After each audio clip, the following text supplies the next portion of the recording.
ആദ്യം തന്നെ ഞാൻ ദിലീപേട്ടന്റെ വലിയൊരു ഫാനാണ്. ഞാൻ ഈ ഒരു മൊമെന്റിന് വേണ്ടിയിട്ട് ഒരുപാട് വർഷമായിട്ട് കാത്തിരിക്കുകയാണ്. ശരിക്കും പറഞ്ഞാൽ ഞാൻ ഈ മീഡിയ ഫീൽഡിൽ വരാൻ കാരണം എനിക്ക് ഇഷ്ടമുള്ള 2 നടന്മാരെ ഇന്റർവ്യൂ ചെയ്യണമെന്നുള്ള ആഗ്രഹത്തിലാണ്. അതൊന്ന് വിജയ് ആൻഡ് ദിലീപേട്ടൻ. അത് ഉണ്ടാവുമെന്ന് ഞാൻ ആഗ്രഹിക്കുന്നു. ആൻഡ് ഒരു ക്വസ്റ്റ്യൻ, ടൈറ്റിൽ കാർഡ് കണ്ടായിരുന്നു. എല്ലാവർക്കും ഏതൊരു ദിലീപ് ഫാനിനും മനസ്സിൽ കൊള്ളുന്ന ഒരു ടൈറ്റിൽ കാർഡായിരുന്നു. അതിൽ ദിലീപേട്ടന്റെ നന്ദി സൂചകമായിട്ടുള്ള വാചകങ്ങൾ.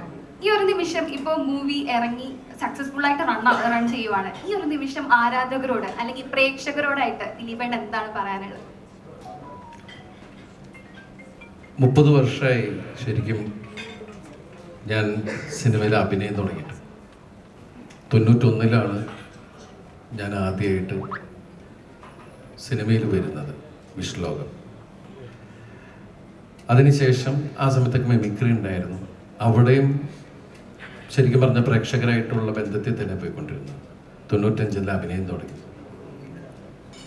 ഈ 30 വർഷത്തിനിടയ്ക്ക് എനിക്ക് ഒരുപാട് വ്യത്യസ്തങ്ങളായിട്ട് വേഷം ചെയ്യാനുള്ള അവസരം പ്രിയപ്പെട്ട പ്രേക്ഷകർ തന്നു.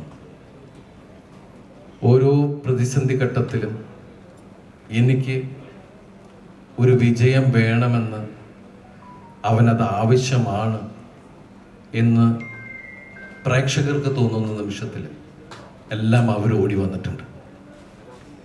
ഈ സിനിമയിൽ ഞാൻ അങ്ങനെ തന്നെയാണ് കാണുന്നത്. എൻ്റെ ഒരു 100ാമത്തെ സിനിമ എന്ന് പറഞ്ഞൊരു സിനിമ വരുമ്പോൾ ആ സിനിമ ഒരു പരാജയമായിരുന്നു എന്ന് പറയുമ്പോൾ പിന്നെ 150 വലിയ പ്രസക്തിയൊന്നുമില്ല. അതങ്ങനെ നടക്കും. ഒരു കലാകാരനെ സംബന്ധിച്ച് വിജയം ഉണ്ടാവും, പരാജയമൊക്കെ ഉണ്ടാവും, അതൊക്കെ. പക്ഷെ ചില മൈൽ സ്റ്റോൺസ് എന്ന് പറഞ്ഞില്ല, ഒരു കലാകാരനെ സംബന്ധിച്ച് 100 സിനിമ ചെയ്യാൻ സാധിച്ചു, അല്ലെങ്കിൽ 150 സിനിമ ചെയ്യാൻ സാധിച്ചു. ഇപ്പം എന്നേക്കാൾ ഏറ്റവും കൂടുതൽ സിനിമ ചെയ്ത ഒരു മഹാ കലാകാരനാണ് ഈ ഇരിക്കുന്നത്. എൻ്റെ എണ്ണം പോലും പിടിച്ചിട്ടുണ്ടോയെന്ന് എനിക്കറിഞ്ഞൂടാ. അമ്മാതിരി സിനിമകളുള്ള ഒരാളാണ്. അപ്പോൾ 100ാമത്തെ സിനിമ കഴിഞ്ഞ് 150ാമത്തെ സിനിമയിൽ എത്തി നിൽക്കുമ്പോൾ അതും യാദൃശികമായിട്ട് മനസ്സിലാഗ്രഹമുണ്ടെങ്കിലും ആ സമയത്ത് ഒരു കുടുംബ പ്രേക്ഷകർക്കുള്ള ഒരു കഥയുമായിട്ട് എത്തുക എന്ന് പറയുന്ന ഒരു ദൈവനിയോഗമാണ്.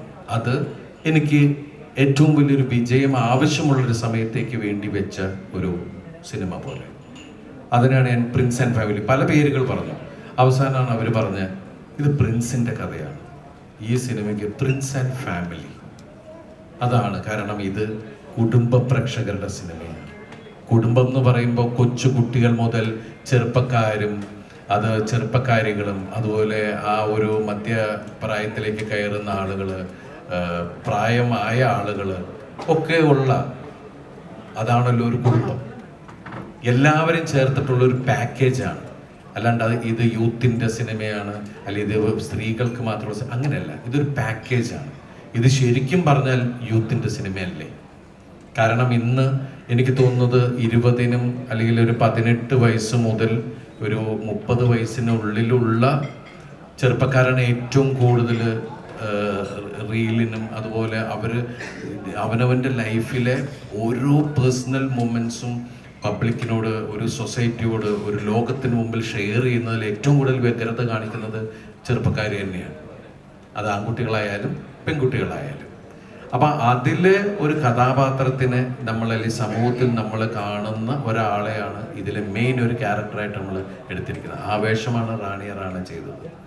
റാണി ചെയ്ത ആ വേഷം ഇത്രയും പെട്ടെന്ന് അത് സ്വീകരിക്കപ്പെട്ടത് എന്തുകൊണ്ടെന്നാൽ നമ്മുടെ മുമ്പിലുള്ള ഒരുപാട് പേരെ നമ്മളത് ഓർമ്മപ്പെടുത്തുന്നുണ്ട്.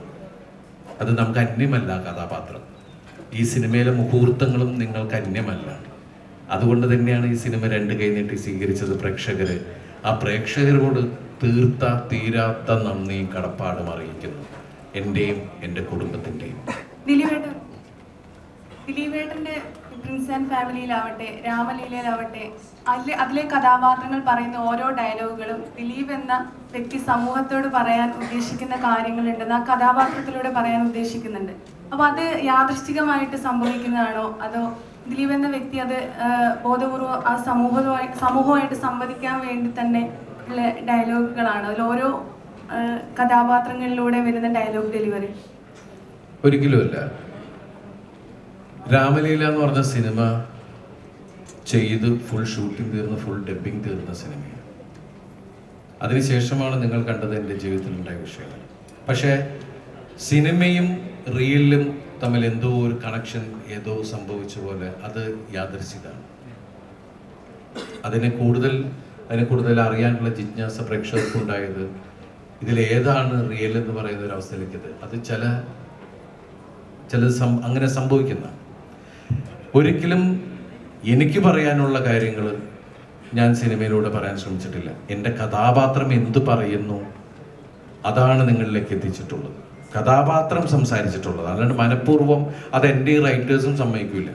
ഞാൻ വന്നിട്ട് ഇതും കൂടി കയറ്റിക്കോട്ടെ എന്ന് പറഞ്ഞു കഴിഞ്ഞാൽ അത് അങ്ങനെ പറയുന്ന സാധനങ്ങൾ മുളച്ചു നിൽക്കുന്നത് തന്നെയാണ്. അതിന് ഫീൽ ഉണ്ടാവില്ല. അത് വേറൊരാളെ അടിക്കാൻ വേണ്ടി ഉപയോഗിക്കുന്നതാണ്. ഇപ്പം ഞാൻ സത്യം പറഞ്ഞാൽ ഇത്രയും കാലം എനിക്ക് തോന്നുന്നു കഴിഞ്ഞ 8 വർഷമായിട്ട് ഞാൻ പ്രസിൻ്റെ മുമ്പിൽ സംസാരിച്ചിട്ടില്ല സിനിമയെക്കുറിച്ചല്ലാത്ത ഒരു വിഷയവും. കാരണം എനിക്ക് അതിനുള്ള സ്വാതന്ത്ര്യമില്ല. എനിക്ക് ഇന്നത് സംസാരിക്കാൻ പാടില്ല, പക്ഷേ ദൈവം എനിക്ക് നിങ്ങളോട് സംസാരിക്കാവുന്ന ഒരു ദിവസം തരും. ആ ദിവസത്തിനെ നമുക്ക് കാത്തിരിക്കാം. അല്ലെ സിനിമയിലൂടെ എനിക്ക് പറയാനുള്ളത് ഞാൻ പറയില്ല. സിനിമയിലൂടെ പറയുന്നത് എൻ്റെ കഥാപാത്രം ആവശ്യപ്പെടുന്നത്, അല്ലെങ്കിൽ ആ സിനിമയിലെ സിറ്റുവേഷൻ ആവശ്യപ്പെടുന്നത് എൻ്റെ കഥാപാത്രം സംസാരിക്കുന്നുള്ളൂ.